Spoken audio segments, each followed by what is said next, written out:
Hello दोस्तों। मैं प्रदीप पाल स्वागत करता हूं आपका अपने चैनल में। इस वीडियो में हम बात करेंगे एयरफोर्स की वैकेंसीज के बारे में। यहाँ पे टोटल 327 प्लस वैकेंसीज हैं। यहाँ पे आप उनके नाम देख पा रहे होंगे। एक फ्लाइंग ब्रांच में है, ग्राउंड ड्यूटी टेक्निकल में है और ग्राउंड ड्यूटी नॉन टेक्निकल में है। इसके लिए आपको एफ कैट का एग्ज़ाम देना पड़ेगा। और जिनको एफ कैट का एग्ज़ाम नहीं देना, अगर वो एनसीसी के कैंडिडेट हैं, उनके लिए एनसीसी की स्पेशल एंट्री है। उनके लिए 10% का रिजर्वेशन रखा गया है। इस फॉर्म को हम 30 दिसंबर तक भर सकते हैं और जो इसकी एग्ज़ाम डेट है वो 16 फरवरी, 17 फरवरी और 18 फरवरी है। हमें ध्यान देना है, ये डेट चेंज भी हो सकती हैं। आइए अब इसकी एलिजिबिलिटी की बात कर लेते हैं। जैसे हम नीचे जाएंगे, यहाँ पे एलिजिबिलिटी पे देखेंगे तो सबसे पहले तो हमें सिटीजन होना चाहिए इंडिया का। अगर एज की बात करें फ्लाइंग ब्रांच की पोस्ट के लिए, तो आपकी एज 20 से 24 साल होनी चाहिए। लेकिन जब हम फॉर्म फिल करेंगे तो हमारे सामने एक ऑप्शन आएगा कि क्या हमारे पास करंट में कोई कमर्शियल पायलट का लाइसेंस है जो कि डीजीसीए द्वारा इशू किया गया हो। अगर आपके पास ये होता है तो आपको 2 ईयर का रिलैक्सेशन मिल जाता है, तो आपकी एज 26 साल भी होगी तो भी आप फ्लाइंग ब्रांच के लिए एलिजिबल हो जाओगे। और अगर हम ग्राउंड ड्यूटी टेक्निकल और नॉन टेक्निकल ब्रांच की बात करें तो इसकी जो एज लिमिट दी गई है वो 20 से 26 साल दी गई है। मैरिटल स्टेटस यहाँ पे आपसे अनमैरिड मांगा गया है। अगर आप अनमैरिड हो तो ही आप इस पोस्ट के लिए अप्लाई कर सकते हो। इसके बाद हम एजुकेशन क्वालिफिकेशन की बात कर लें। अगर आप फ्लाइंग ब्रांच के लिए अप्लाई कर रहे हैं तो आपको ध्यान देना है, आपकी जो 12th में मैथ और फिजिक्स में मार्क्स होने चाहिए वो 50% मार्क्स होने चाहिए दोनों में। और अगर ग्रेजुएशन में आपके पास इन तीनों में से कोई भी एलिजिबिलिटी है तो आप एलिजिबल हो जाओगे फ्लाइंग ब्रांच में अप्लाई करने के लिए। यहाँ पे ग्रेजुएशन में देख लेते हैं, जो कि 3 साल की ग्रेजुएशन की डिग्री होनी चाहिए और उसमें 60% मार्क्स होने चाहिए। अगर आपके पास बीई और बीटेक की डिग्री है तो वो 4 साल की होनी चाहिए और उसमें भी 60% मार्क्स होने चाहिए। ग्राउंड ड्यूटी टेक्निकल ब्रांच की बात करें, जिसमें एरोनॉटिक इंजीनियरिंग इलेक्ट्रॉनिक एईएल मिल जाएगा। इसमें आपके पास क्लास 12th में फिजिक्स और मैथ में 50% मार्क्स होने चाहिए और आपके पास 4 साल की ग्रेजुएशन होनी चाहिए, जो कि इन किसी भी फील्ड में से हो सकती है और उसमें 60% मार्क्स होने चाहिए। जैसे ही आप नीचे जाओगे वैसे ही आप एरोनॉटिक इंजीनियर मैकेनिकल की भी एलिजिबिलिटी चेक कर सकते हो कि इसमें क्या क्या क्वालिफिकेशन मांगी गई है। ऐसे ही नीचे आने के बाद हमें ground duty non technical branch वालों की एलिजिबिलिटी भी पता लग जाएगी। चलिए अब सीधा फॉर्म फिल करते हैं। डिस्क्रिप्शन में मैंने आपको एक लिंक प्रोवाइड किया है, आपको उस लिंक पे क्लिक करके इस पेज पे आ जाना है। इस पेज पे आने के बाद आपको साइन अप पे क्लिक करना है। जैसे ही आप साइन अप पे क्लिक करोगे आपके सामने ये पेज ओपन होगा। यहाँ पे आके आपको अपना नाम, ईमेल एड्रेस और मोबाइल नंबर डालना है। मोबाइल नंबर डालने के बाद आपको जनरेट ओटीपी पे क्लिक करना है। जनरेट ओटीपी पे क्लिक करने के बाद आपके मेल पे और मोबाइल पे एसएमएस आएगा। आपको उसको यहाँ पे फिल करना है। इसके बाद हम कैप्चा फिल करके साइन अप कर देंगे। जैसे ही हम साइन अप पे क्लिक करेंगे हमारा साइन अप सक्सेसफुल हो जाएगा। इसके बाद हम ओके पे क्लिक करेंगे। ओके पे क्लिक करने के बाद हमारे सामने नया साइन इन पेज आएगा। यहाँ पे हमें अपना ईमेल आईडी और हमारे मेल पे एक पासवर्ड भेजा गया होगा, उसको फिल करना है। इसके बाद हमें कैप्चा फिल करना है। कैप्चा फिल करने के बाद हम साइन इन पे क्लिक करेंगे। साइन इन पे क्लिक करने के बाद हमें यहाँ पे एक नया पासवर्ड डालना है।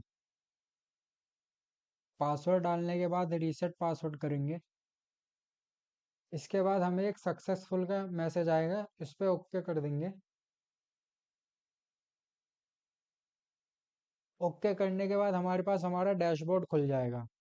इसके बाद हमें इन दोनों में से एक चूज करना है। आपकी जो भी एलिजिबिलिटी है आप अपनी एलिजिबिलिटी के हिसाब से उस पर क्लिक करेंगे।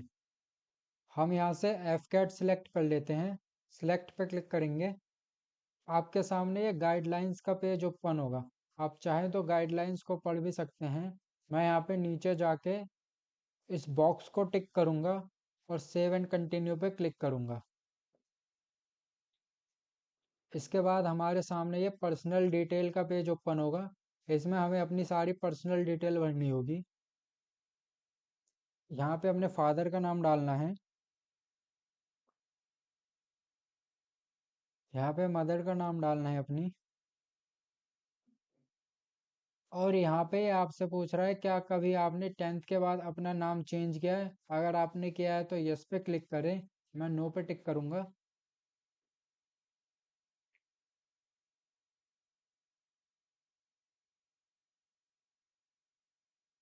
इसके बाद हमें यहाँ पे आइडेंटिफिकेशन मार्क डालना है कि हमारी बॉडी में कोई आइडेंटिफिकेशन मार्क हो या फिर कोई कट का निशान हो, बर्न का निशान हो। अगर आपकी बॉडी में कोई निशान नहीं है तो आप नो मार्क भी लिख सकते हैं। यहाँ पे ये आपसे पूछ रहा है कि क्या आपको ग्लासेस पहनने की आदत है। अगर आपको है तो यस करें, नहीं तो नो पे टिक करें। यहाँ पे हमें अपना आईडी प्रूफ देना है। आईडी प्रूफ पे जैसे हम क्लिक करेंगे यहाँ पे हम driving licence, PAN card, passport, voter ID या फिर और कोई डॉक्यूमेंट जो गवर्नमेंट एजेंसी द्वारा दिया गया हो वो सिलेक्ट कर सकते हैं। मैं यहाँ पे पैन कार्ड सेलेक्ट कर लेता हूँ। यहाँ पे हमें अपना पैन कार्ड नंबर डालना है।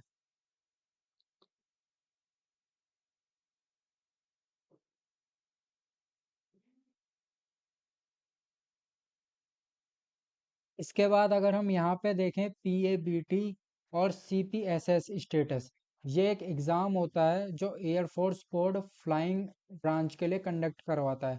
अगर आपने इस एग्ज़ाम को दिया है या फिर आप इसमें पास हुए हो या फेल हो या आपने कभी इसे अपियर ही नहीं किया तो आप इन तीनों में से कोई भी एक टिक कर सकते हैं। बाकी इसकी और इन्फॉर्मेशन आप व्यू इन्फॉर्मेशन पे क्लिक करके भी देख सकते हैं। जैसे ही हम क्लिक करेंगे व्यू इन्फॉर्मेशन पे हमारे सामने ये सारी इंफॉर्मेशन आ जाएगी। इसको हम यहाँ से क्लोज कर देते हैं और यहाँ से नॉट अपीयर क्लिक कर लेते हैं। अगर आपने कभी इस एग्ज़ाम को दिया है तो आप पास हुए थे तो पास पे टिक करें और फेल हुए थे तो फेल पे टिक करें। नीचे आने के बाद हमें मिलेगा कि क्या आपके पास अभी करंट में कोई कमर्शियल पायलट लाइसेंस है। अगर आप पे है तो यस टिक करें, नहीं तो नो पे टिक करें। इसके बाद हमें अपनी मैरिड का स्टेटस चूज कर लेना है कि आप मैरिड हैं या अनमैरिड हैं। इसके बाद ये हमसे पूछ रहा है क्या हम इंडियन एयरफोर्स में सर्विस कर रहे हैं एयरमैन की पोस्ट पे। अगर आप कर रहे हैं तो यस पे टिक करें, वरना नो पे टिक करें। इसके बाद हमें यहाँ से अपना जेंडर चूज कर लेना है। जेंडर चूज करने के बाद हमें अपनी डेट ऑफ बर्थ डालनी है। हमें अपनी डेट ऑफ बर्थ जो हमारी 10th की मार्कशीट में है वही डालनी है। यहाँ से कंफर्म डेट ऑफ बर्थ करेंगे। इसके बाद सेव एंड कंटिन्यू पे क्लिक कर देंगे और यहाँ से सबमिट पे क्लिक कर देंगे। सबमिट पे क्लिक करने के बाद हमारी जो पर्सनल डिटेल हैं वो सक्सेसफुली सेव हो जाएंगी। ओके करेंगे। ओके करने के बाद हमें अपनी क्वालिफिकेशन डिटेल डालनी है। जैसे हम सेलेक्ट पे क्लिक करते हैं यहाँ पे हमारे पास तीन ऑप्शन आएंगे कि हमारे पास 10+2 ग्रेजुएशन है या फिर ग्रेजुएशन के साथ पोस्ट ग्रेजुएशन है या फिर 10+2 इंटीग्रेटेड पोस्ट ग्रेजुएशन है। हम 10+2 प्लस ग्रेजुएशन पे क्लिक कर लेंगे। जैसे ही हम इस पे क्लिक करेंगे हमारे सामने ग्रेजुएशन डिटेल के ऑप्शंस आ जाएंगे। यहाँ से हम ग्रेजुएट ऑप्शन सी सिलेक्ट करेंगे और ग्रेजुएशन क्वालिफिकेशन में हम चेक करेंगे हमारे पास कौन सी डिग्री है। जैसे हम इस पर क्लिक करेंगे हमारे पास जो भी डिग्री होगी हम उस पर सेलेक्ट कर देंगे। इसमें अपना डिग्री का कोर्स डालना है कि हमारी डिग्री कितने ईयर्स की थी। इसको सेलेक्ट करने के बाद हमें यहाँ पे अपनी यूनिवर्सिटी का नाम डालना है। यूनिवर्सिटी नाम डालने के बाद हम यहाँ से अपनी ग्रेजुएशन की स्ट्रीम और सब्जेक्ट चूज कर लेंगे। जैसे मेरे केस में ये कॉमर्स है तो मैं कॉमर्स चूज करूँगा। इसके बाद हमें अपने कॉलेज का नाम डालना है यहाँ पे। इसके बाद हमें यहाँ पे बताना है कि हमारी ग्रेजुएशन किस डेट तक कंप्लीट हो जाएगी। नीचे आने के बाद हमें अपनी ग्रेजुएशन की परसेंटेज डालनी है अगर आप पास आउट हो चुके हो तो। और यहाँ पे हमसे ये पूछ रहा है कि अगर आपकी ग्रेजुएशन में कभी बैकलॉग लगी है तो उसमें आपको यस कर देना है। अगर आपकी कोई भी बैकलॉग नहीं लगी है ग्रेजुएशन में तो नो पे टिक करें। नीचे आने के बाद यहाँ पे हमें 12th की परसेंटेज डालनी है। इसके बाद हमें बताना है कि हमारे फिजिक्स में कितने परसेंट मार्क्स थे।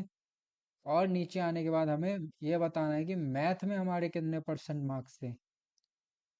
ये सारी डिटेल फिल करने के बाद हम सेव एंड कंटिन्यू पे क्लिक करेंगे।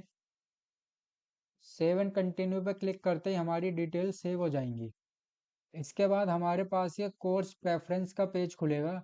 यहाँ से हमें अपने कोर्स की प्रेफरेंस चूज कर लेनी है कि आप सबसे पहले कौन सा रखना चाहते हो। प्रेफरेंस आप अपने हिसाब से ही चूज करें कि आपको सबसे पहले क्या चाहिए।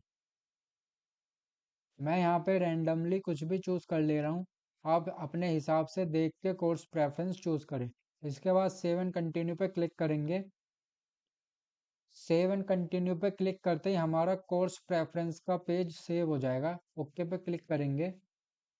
इसके बाद हमारे पास एडिशनल डिटेल का पेज ओपन होगा। यहाँ पे हमसे पूछ रहा है कि क्या आपके पास एनसीसी एयर विंग का सी सर्टिफिकेट है। अगर आप पे है तो आप यस पे टिक करें, वरना आप नो पे टिक करें।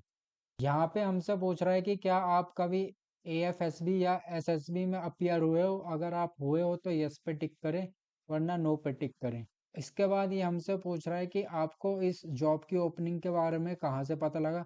सिलेक्ट पे क्लिक करके हम इनमें से कुछ भी फिल कर सकते हैं। इसके बाद इसमें हमसे पूछ रहा है कि क्या आप कभी गेट के एग्ज़ाम के लिए अपियर हुए हो। अगर आप हुए हो तो यस पे टिक करें, वरना नो पे टिक करें। सेव एंड कंटिन्यू पे क्लिक करके आगे बढ़ेंगे। ओके पे क्लिक करेंगे। इसके बाद हमें यहाँ से अपना एड्रेस फिल करना है। एड्रेस फिल कर लेने के बाद अगर हमारा परमानेंट एड्रेस भी यही है तो इस बॉक्स पे टिक करके सेव एंड कंटिन्यू पे क्लिक करेंगे। सेव एंड कंटिन्यू पे क्लिक करने के बाद ओके पे क्लिक करेंगे। इस पेज पे हमें अपना पासपोर्ट साइज फ़ोटो, सिग्नेचर और थंब इम्प्रेशन अपलोड करना है। याद रहे, आपको पासपोर्ट साइज फ़ोटोग्राफ में जो फाइल का नेम है उसमें पासपोर्ट अंडरस्कोर फोटोग्राफ और सिग्नेचर में सिग्नेचर और थंब इम्प्रेशन में थंब अंडरस्कोर इम्प्रेशन करना है। इसके बाद जो मेल कैंडिडेट हैं वो अपना लेफ्ट हैंड का थंब इम्प्रेशन लगाएंगे और जो फीमेल कैंडिडेट हैं वो अपनी राइट हैंड का थंब इम्प्रेशन लगाएंगे। फोटोज़ अपलोड करने के बाद सेव पे क्लिक कर देना है और ओके पे क्लिक कर देंगे। नीचे जाके हमें लाइव इमेज कैप्चर करनी है। स्टार्ट कैमरा पे क्लिक करेंगे और अपनी लाइव इमेज कैप्चर करेंगे। हमें अपना फेस इस गोले के बीच में ही रखना है, तभी हमारी फ़ोटो सही से कैप्चर होगी। कैप्चर इमेज पे क्लिक करेंगे और सेव पे क्लिक कर देंगे। यहाँ से हमें इस बॉक्स पे टिक करना है। इसके बाद यहाँ पे हमें अपना प्लेस डालना है। इसके बाद सेव एंड कंटिन्यू पे क्लिक कर देंगे। हमारे डॉक्यूमेंट सक्सेसफुली सेव हो चुके हैं। इसके बाद हमें एग्ज़ाम सिटी के प्रेफरेंसेस भरने हैं। यहाँ से हमें स्टेट और सिटी चूज़ करनी है। आप वो स्टेट और सिटी चूज़ करें जो आपके घर के पास हो। स्टेट और सिटी चूज़ करने के बाद सेव एंड कंटिन्यू पर क्लिक करेंगे।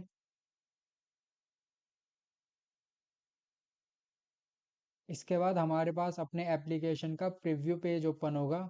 एक बार सारी डिटेल चेक कर लेंगे। डिटेल चेक करने के बाद नीचे जाएंगे और पेमेंट पे क्लिक करेंगे। यहाँ से इस बॉक्स को टिक करके फाइनल सबमिट कर देंगे। इसके बाद हमारे पास पेमेंट का पेज आ जाएगा। यहाँ से पेमेंट गेटवे चूज़ करके पे पे क्लिक करेंगे। पेमेंट होने के बाद हम वापस से इस पेज पे आ जाएंगे। इस पेज पे आने के बाद हम यहाँ पे अपना ईमेल आईडी और पासवर्ड डालेंगे और साइन इन करने के बाद अपने एप्लीकेशन का प्रिंट आउट ले लेंगे। आई होप मैं आपको सारी जानकारी दे पाया। किसी और क्वेरी के लिए कमेंट करें। वीडियो पसंद आया हो तो लाइक करें और चैनल को सब्सक्राइब करें। Thank you. जय हिंद।